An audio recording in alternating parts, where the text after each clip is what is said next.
Hey everybody, it's Patrick here at Locals Tasting Room in beautiful downtown Geyserville. It's Tasting Tuesday. Guess what? It's vintage change time here for a bunch of our wines at Locals, so I thought I'd introduce us to some of the new vintages. One of your old favorites, the Cellars Pinot Noir by KitFox Winery. It is the 2017 is the new vintage. Still coming off of the Kaufman Sunny Slope Vineyard in Sonoma Mountain appellation. For those of you that aren't too familiar with it, that is kind of southeast of Santa Rosa and leaning more towards the Valley of the Moon, but guess what? Not the valley, up on Sonoma Mountain. Kaufman Sunny Slope is also unique in that it is planted exclusively to the Dijon Triple clone of Pinot. So you're getting a very single focused flavor of that. So let's pay this 2017 a visit. Really nice fruit, and the spice is still dancing up on top of that.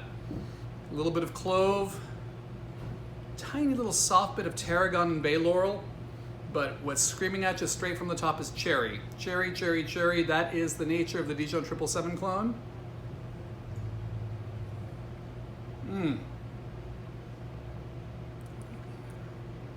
Filling the mouth again with that fruit.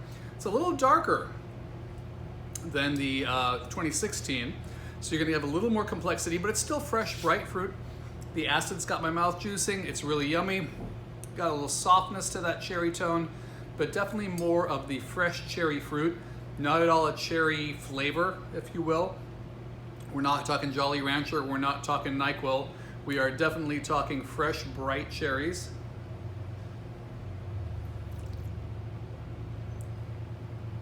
This is a great Pinot Noir.